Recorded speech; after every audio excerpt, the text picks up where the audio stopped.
A pack of German Shepherd K9 puppies, abandoned and desperate, runs up to a soldier begging for help. But what he discovers when he follows them will leave you speechless. Stay until the end to witness a shocking truth that changes everything. Before we begin, make sure to subscribe, like this video, and turn on notifications. Your support helps us bring more incredible stories like this. The early morning sun cast a golden glow over the vast military training grounds. Sergeant Daniel Carter had just finished his routine jog when something unusual caught his eye near the perimeter fence. At first, he thought it was just a trick of the light. The way shadows played across the dusty terrain. But then he saw them, a group of German Shepherd puppies no older than a few weeks, huddled together near the fence line. Their small bodies trembled, their fur matted with dirt, and their eyes filled with something that sent a chill down his spine: fear. Daniel had spent years in combat zones, facing dangers most men could only imagine. But a pack of abandoned K9 puppies acting this way, didn't make sense. As he took a cautious step forward, one of the pups, the largest of the group, whimpered and darted toward him, its tiny paws kicking up dust. The others followed, yelping and barking frantically as if trying to tell him something. Daniel crouched down, scanning them for injuries. "Easy, little guy," he muttered, reaching out a hand. The lead pup, a black and tan male with striking blue eyes, nudged his palm with his nose before immediately turning and running back toward the trees. Then it stopped, looked back at him, and barked, sharp, urgent, a call for action. Daniel frowned. He wasn't a K9 handler, but he had seen enough military working dogs to recognize when something was wrong. The other puppies followed the first one, all glancing back at him, as if begging him to follow. A strange unease settled in his chest. Something about this wasn't right. Daniel hesitated for only a moment before instinct kicked in. He followed them. They led him through the perimeter fence and into the woods beyond the base. The terrain became rougher, the thick trees creating long shadows despite the rising sun. The puppies moved fast, their tiny bodies zigzagging to the underbrush, never slowing, never hesitating. Daniel picked up his pace, his pulse quickening. He had been on countless search and rescue missions, but this was different. What were they leading him to? Then suddenly, the barking stopped. The puppies froze at the edge of a small clearing, their ears flattened, their bodies low to the ground. Daniel's gut twisted. Slowly, he stepped forward, pushing aside the thick branches. And then he saw it. His breath caught in his throat. Lying motionless on the ground, partially hidden beneath a pile of leaves, was a fully grown K9 German Shepherd. Its body was still, too still. Daniel's heart pounded. This wasn't just an abandoned dog. This was a trained military K9, and it wasn't alone. Just a few feet away, something else glinted in the dirt. Daniel stepped closer, then froze. His blood turned to ice. Bullet casings scattered across the ground. Someone had been here. Someone had shot this dog. And if the puppies had come running to him for help, then whoever did this might still be nearby. Daniel wasn't alone. And whatever was happening here, it was far from over. Daniel's pulse pounded in his ears as he crouched beside the fallen K9, scanning the dense forest for any signs of movement. The puppies huddled behind him, their small bodies trembling. Their whimpers were the only sound breaking the heavy silence. He reached out carefully, pressing 2 fingers against the adult German Shepherd's motionless body. His breath caught. The dog was still alive, barely. Daniel's hands moved on instinct, checking for wounds. Blood matted the thick black and tan fur near its shoulder. The stain dark and fresh, a gunshot wound. His training kicked in. Control the bleeding first. He ripped off a piece of his undershirt, pressing it firmly against the wound to try and slow the blood loss. The dog stirred, a weak whimper escaping its throat. Its eyes fluttered open, deep brown, filled with pain and something else, recognition. This K9 wasn't just any dog. It was trained, a soldier in its own right. Daniel felt a lump form in his throat. Someone had left this dog here to die. Someone had shot it. But why? His eyes flickered back to the bullet casings on the ground. His gut told him this wasn't a random act of cruelty. This was something else. Something deliberate. He scanned the area again, instinct screaming at him. If there had been gunfire, someone must have heard it. Someone could still be out here, watching. The puppies huddled closer against his leg, their tiny bodies pressing into him for comfort. The largest one, the same pup that first led him here, let out a low warning growl. A snap of a twig. Daniel's grip tightened around his sidearm. He wasn't alone. He moved fast, scooping the injured K9 into his arms. The dog let out a sharp whine, but there was no time to be gentle. "Come on, pups," he whispered, backing away toward the tree line. "We need to move now." The journey back was slower. The weight of the injured K9 slowed Daniel down, but he didn't dare stop. The puppies trailed close, their tiny legs struggling to keep up, but their fear kept them moving. His mind raced with questions. Who shot this dog? Where was its handler? Why were the puppies left behind? And the biggest question of all, what was this K9 involved in before it was attacked? Daniel had worked with military K9 units before. These dogs weren't just pets. They were highly trained, used in some of the most dangerous missions imaginable. If this one had been left for dead, it wasn't an accident. It was a message. The realization sent a chill down his spine. By the time Daniel reached the perimeter fence of the base, his arms were burning, his legs aching. But he didn't stop. A guard at the checkpoint spotted him, and his eyes widened. "Sergeant Carter." He rushed forward. "Sir, what happened?" "Get a medic now." Daniel's voice was sharp, urgent. "This dog's been shot. I need a vet, and I need someone to run a trace on its service tag." The guard hesitated for only a second before nodding and barking orders into his radio. Within moments, several soldiers ran toward them, medics and K9 handlers among them. A handler, a woman with a crisp uniform and a sharp gaze, knelt beside Daniel as he carefully lowered the wounded K9 to the ground. "Where'd you find him?" she asked, already checking the dog's vitals. Daniel wiped the sweat from his brow. "In the woods, just beyond the fence." Her hands froze. She looked up at him, her face suddenly pale. "The woods," she repeated, as if he had just told her something impossible. Daniel narrowed his eyes. "Yeah, why?" She swallowed hard. "Because if this is who I think it is, that dog was reported Kia over a month ago." Daniel felt his stomach drop. Killed in action? That wasn't possible. The dog lay in front of them, the same one that had just looked into his eyes, recognizing him as someone who could help, was supposed to be dead. And if it wasn't, then someone had lied. Daniel's breath hitched as the handler's words echoed in his mind. Killed in action. A month ago, that didn't add up. Not with the fresh bullet wound. Not with the sheer terror in the puppy's eyes when they ran to him for help. Daniel clenched his fists, forcing himself to stay calm. "You're telling me this dog was declared dead?" The handler still crouched beside the injured German. Shepard hesitated before nodding. K9 Shadow. He was part of a high-risk mission overseas. His unit reported him Kia after an ambush. There was no body recovered, just his service tag. Daniel's pulse pounded. A military K9 doesn't just disappear and resurface a month later with fresh bullet wounds and a litter of puppies clinging to him for survival. Something was very wrong. Shadow let out a weak whimper. His eyes flickered open for a moment. His breathing was shallow, but he was alive and he had fought to stay that way. Daniel turned to the guard. "Get me everything on Shadow's last deployment." Who was his handler? The handler, still visibly shaken, swallowed hard. "Sergeant Evan Hayes." Daniel's blood turned cold. Hayes. He knew that name, and not for a good reason. Daniel stood outside the base's intelligence office, arms crossed, his mind racing. Shadow was alive. His handler was missing. Now, Daniel was staring at a file that shouldn't exist, one that someone had tried to bury. The reports from the last mission were vague, too vague. A high-risk operation, a routine patrol that had gone wrong.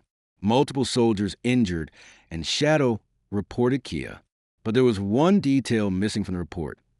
Where was Hayes? Daniel turned the pages, flipping through accounts of soldiers who had returned from that mission. Their statements were contradictory, half of them conflicting with each other.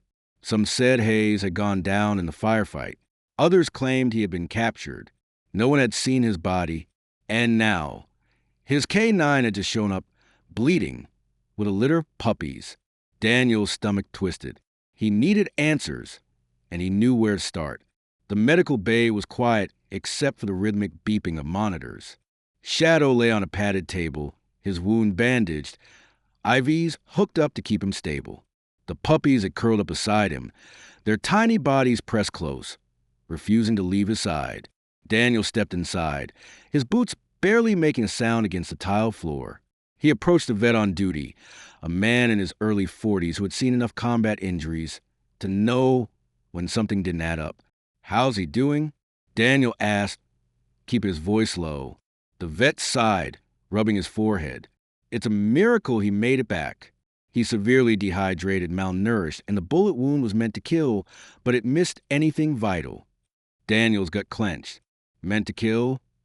The vet nodded grimly. Whoever shot him wasn't just trying to stop him. They wanted him gone. Daniel's fists clenched. This wasn't just a wounded K9 returning home. This was an execution attempt, and somehow Shadow had survived. The German shepherd stirred, one eye opening slightly and locking onto Daniel. A faint whimper escaped his throat, but his gaze was sharp. Daniel knelt beside him, lowering his voice. "What happened out there, boy?" Shadow's ears twitched, and for a second, it felt like he understood. A flicker of recognition, of a memory too deep to reach. But then a sound outside, footsteps, fast, rushed. Daniel turned just as a soldier burst into the room, his face pale, breath ragged. "Sergeant Carter," he panted. "We found something." Daniel stood immediately. The soldier hesitated, glancing at Shadow. "It's Hayes." Daniel's heart stopped. "He's alive?" Daniel's mind raced as the words sank in. Hayes is alive. Alive for a month. Everyone had assumed he was dead, just like Shadow. But now, with the wounded K9 back and a missing soldier suddenly accounted for, everything Daniel thought he knew about the situation had just changed. "Where is he?" Daniel demanded, already moving toward the door. The soldier who had delivered the news hesitated. "He's in bad shape, sir. We found him about 5 miles beyond the perimeter. He was trying to get back to base." Daniel clenched his jaw. "Take me to him. Now." They found Sergeant Evan Hayes in the medical tent, lying on a cot, hooked up to an 4. His face was gaunt, his eyes sunken, and his uniform was torn and caked with mud. But he was alive. Barely. Hayes turned his head slowly as Daniel stepped inside. The look in his eyes was something Daniel had seen before in soldiers who had survived the impossible. It haunted him. Daniel pulled up a chair beside him. "Sergeant Hayes," he said, his voice steady. "What the hell happened out there?" Hayes blinked, his breathing uneven. "Carter," he murmured, his voice weak, like he'd been running from something for far too long. He swallowed hard. "You found him." "Shadow." Daniel nodded. "Yeah, but you were declared Kia a month ago. And so was your dog." Hayes let out a bitter, hollow chuckle. "Guess someone wanted us dead." Daniel's stomach tightened. "Who?" Hayes took a shaky breath. His hand trembled as he reached toward the 4 line, but Daniel stopped him, gripping his wrist. "Take it easy," Daniel said firmly. "Just talk." Hayes' eyes flickered with pain, but also fear. Then finally he spoke. "We were left behind." Daniel's blood ran cold. "Left behind?" he repeated. Hayes gave a slow nod. "The mission wasn't what they told us. We weren't just on patrol. We were bait." His voice cracked. "They knew the ambush was coming, and they let it happen." Daniel sat back, processing the words. Military units were tight. You never left a man behind. If Hayes and Shadow were abandoned on purpose, that meant this went deeper than just a failed mission. Someone had set them up. "Why?" Daniel pressed. Hayes hesitated, glancing toward the entrance as if expecting someone to be listening. His voice dropped to a whisper. "Because we found something we weren't supposed to." Daniel leaned in. "What?" Hayes licked his cracked lips. "A deal. An arms deal. Local insurgents. Weapons with U.S. serial numbers." Daniel's stomach dropped. Illegal weapons. And if Hayes had proof, that meant someone inside the military had been selling arms to the enemy. Hayes exhaled sharply. They couldn't let us leave. I don't even know how I got away. I just ran. Shadow ran too. His voice broke. I thought they killed him. Daniel's jaw clenched. Shadow had fought against everything to get back home. Those puppies, Daniel said slowly. They're his, aren't they? Hayes nodded weakly. Yeah, he had a mate, one of the local working dogs. His face darkened. They probably killed her. Shadow must have gotten the pups out before they found him. Daniel looked away, his mind racing.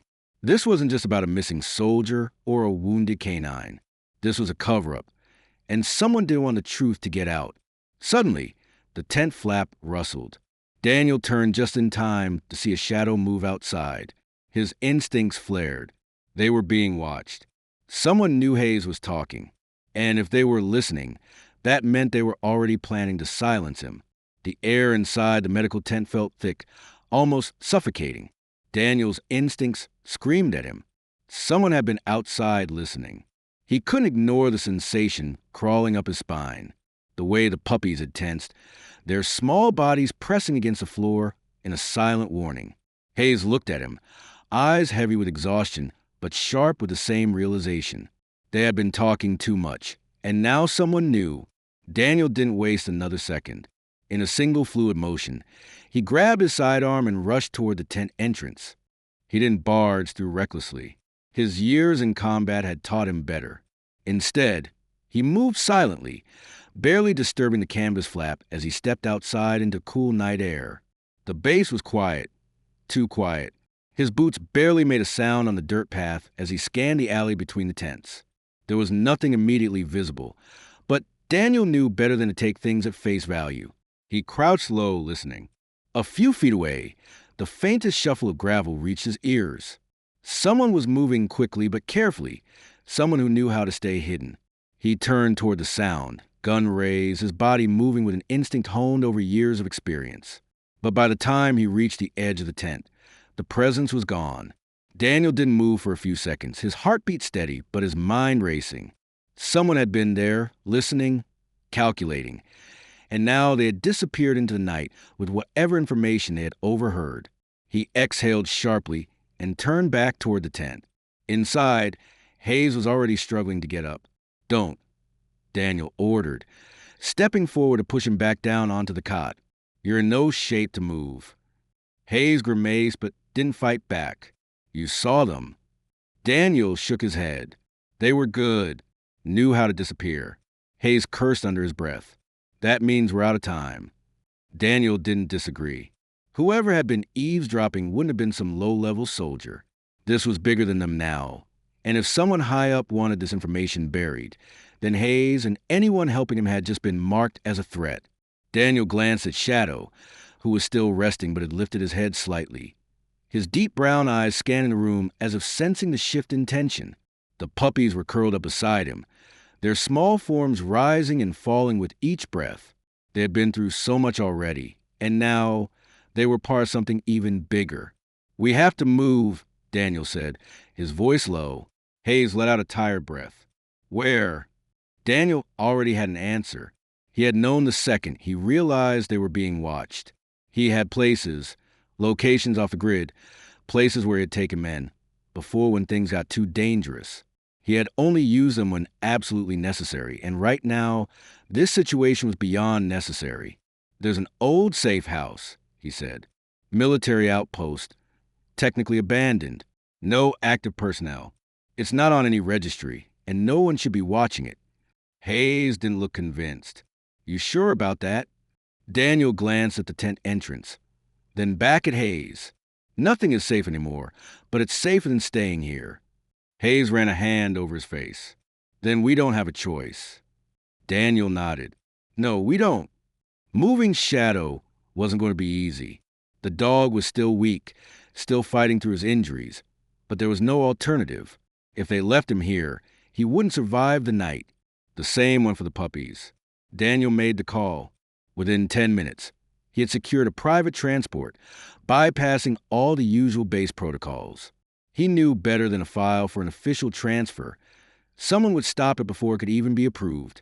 Instead, he kept it quiet, using one of the unmarked Humvees usually reserved for emergency evacuations. With Hayes barely able to stand on his own, Daniel had to help him into the passenger seat before carefully loading Shadow and the puppies into the back. Shadow let out a low whimper, but his eyes stayed locked onto Daniel's as if he knew that this was life or death.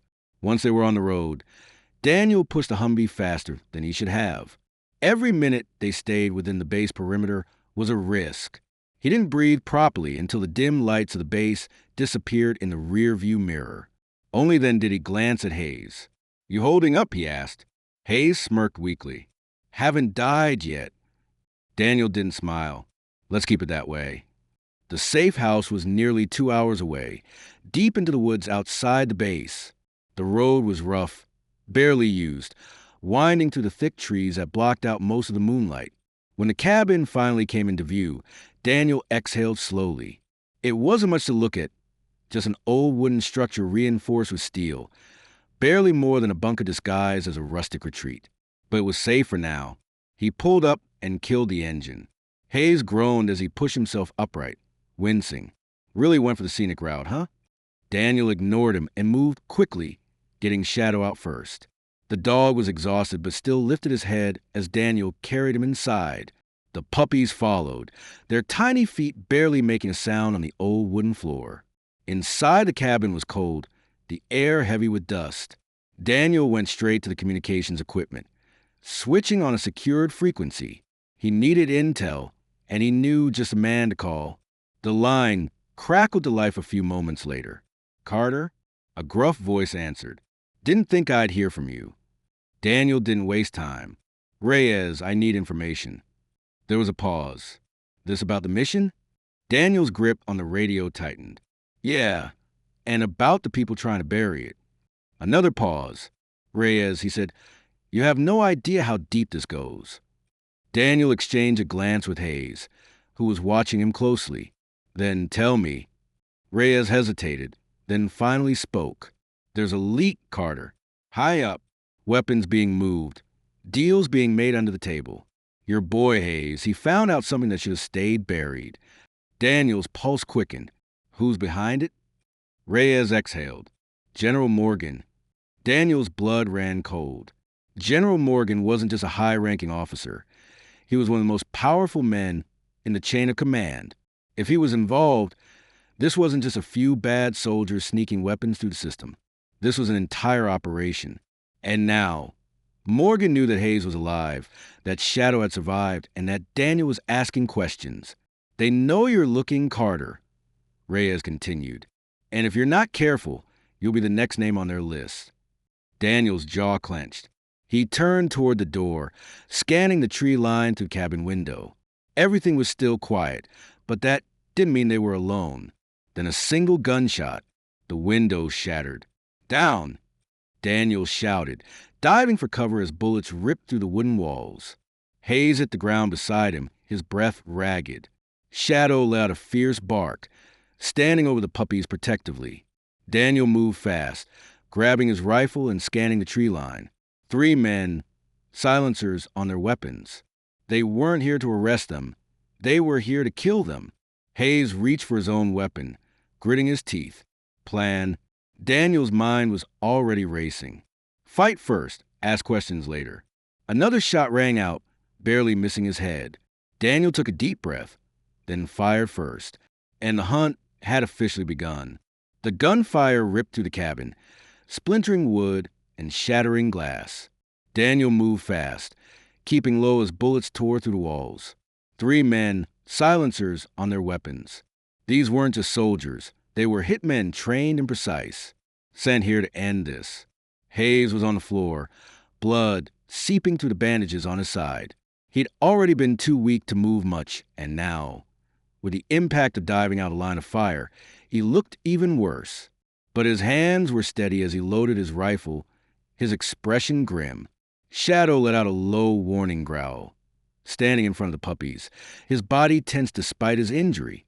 The tiny pups whimpered, pressing against him, their instincts telling him that something was very wrong. Daniel exhaled slowly. Focus, prioritize, execute. First step, survive. Daniel peeked through the broken window, his eyes scanning the tree line. The men were moving fast, tactically flanking them. If he didn't act now, they'd be boxed in. He turned to Hayes. "Can you shoot?" Hayes gritted his teeth. "Like hell I can." Daniel smirked. That's what he needed to hear. He pressed his back against the wall, gripping his sidearm. His rifle was still strapped to his back, but there wasn't time to grab it now. Close-range combat. He had to get them inside.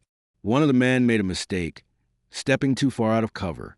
Daniel fired once, a single, precise shot. The man dropped instantly, a muffled grunt the only sound before he crumpled into the dirt. That was all it took to disrupt their formation. Hayes took the chance, pulling himself up just enough to get one shot off. It wasn't as clean as Daniel's, but it still hit. One of the shooters staggered back, injured but still alive. The third one didn't hesitate. He opened fire. Daniel barely had time to react. He grabbed Hayes by the vest and pulled him down hard. Bullets shredded to the cabin's entrance, the force knocking the breath out of both of them, dust and with splinters flying everywhere. Shadow lunged forward, barking viciously, his teeth bared, but Daniel held him back. Shadow was trained to fight, but not like this, not against guns. Daniel turned his head, scanning their surroundings. No way out from here. If they ran, they'd be picked off before they even made it past the porch, which meant they had to flip the ambush. "Daniel, you trust me?" Daniel asked. Hayes let out a weak chuckle. "A little late to ask that, don't you think?" Daniel smirked, then reached into his belt and pulled out a smoke grenade. Hayes's eyes widened. "Where the hell were you hiding that?" Daniel didn't answer. Instead, he pulled the pin. The entire cabin filled with thick, choking smoke. That was their window. Daniel moved first, grabbing his rifle and launching himself toward the door. The shooters outside hesitated. The smoke had disrupted their visibility, and in combat, a second of hesitation meant everything. Daniel took the shot. The injured man went down. One left. Then the final shooter made his move. He lunged forward, trying to rush through the smoke and into the cabin. Bad mistake. Shadow was waiting. Before the man could even react, the wounded K9 launched forward, teeth sinking deep into his arm. A scream ripped through the night as Shadow dragged the man down, his powerful jaws clamping tighter. Daniel stepped forward, gun raised. "Call them off, now." The shooter panted, pain flashing across his face, but he smirked defiantly. "You don't get it, do you? Morgan's already won. You can kill me, but it won't change a damn thing." Daniel clenched his jaw. "You think so?" The shooter's smirk wavered. Daniel nodded toward Hayes, who was still bleeding but very much alive. "Your people left him to die. They left his K9 to die. But guess what?" He motioned toward the puppies. "They lived, and now we know everything." The shooter's expression finally changed to fear. He knew the plan had failed. They weren't supposed to make it out. Daniel took a slow breath, steadying his gun. "Who else isn't on it?" The shooter's jaw tightened. "Go to hell." Daniel didn't hesitate. He fired once. The man dropped. Silence fell over the cabin. The smoke still hung in the air, but it was over. Daniel turned to Shadow, who had let go of the man's arm, his injured body trembling with exhaustion. Daniel knelt beside him, running a hand over his fur. "Good boy." Shadow let out a weak whimper, then collapsed against Daniel's leg. Daniel exhaled slowly. They had won this fight, but the war? That was just beginning. The dust had barely settled. The air inside the cabin was still thick with smoke, the smell of gunpowder lingering in the cold night. Daniel took a slow, deep breath, his gun still warm in his hands. The last shooter lay motionless on the floor. The fight was over, for now. Hayes groaned beside him, clutching his side as he tried to sit up. His face was pale, but his eyes were sharp, determined. "Carter," he muttered, his voice hoarse. "Tell me we're still alive." Daniel exhaled. "Barely." Shadow, the wounded K9 who had survived against all odds, was still breathing but weak.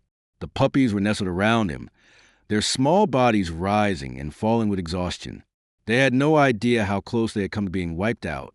Daniel holstered his weapon and pulled his radio from his belt. The secure frequency was still open, static humming in his ear. He pressed down the button. Reyes, it's done. A beat of silence, then, you're still breathing. Damn, I owe someone $20. Daniel's lip twitched, but there was no humor in his voice when he answered. We need extraction. Now. Reyes's tone shifted immediately. Serious, calculated. I'm on it, but listen to me, Carter. This isn't over. Daniel already knew that. General Morgan had sent killers after them, had ordered Hayes and Shadow to be erased, had tried to cover up a military arms deal gone bad. And now he knew that Daniel wasn't dead, which meant Morgan wouldn't stop. Daniel glanced at the bodies on the floor. The men sent to finish the job hadn't been sloppy. They were trained professionals. That meant Morgan was getting desperate. He wasn't just trying to cover his tracks anymore. He was trying to burn them. Daniel took a slow breath. What's our play? Reyes hesitated. I can get you out, but you know what that means. Daniel did. If Reyes pulled them, it wouldn't be for protection. It would be to take the fight to Morgan. A direct hit, a mission to end this for good. Daniel turned to Hayes. You in? Hayes let out a breathless laugh, wincing as he moved. Do I have a choice? Daniel smirked. Nope. Hayes exhaled. Then yeah, I'm in. Shadow let out a faint whimper, shifting slightly. Even in his weakened state, his eyes were alert, watching, protecting. Daniel reached out, running a hand over the K9's fur. You up for one more fight, B? Shadow didn't move at first, then slowly his tail thumped once against the floor. Daniel smiled. That's what I thought.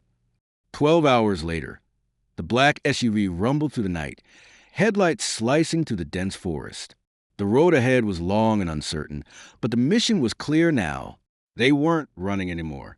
Morgan thought he had control, thought he could silence the truth, but he had underestimated a soldier, a survivor, an AK-9 who refused to die. Daniel tightened his grip on the wheel, eyes locked on the road ahead. Morgan was about to learn the hard way. Some battles you can't win. The end for now. If this story kept you on the edge of your seat, hit like, subscribe, and let us know in the comments. Should Daniel, Hayes, and Shadow take down Morgan in a sequel? We want to hear from you.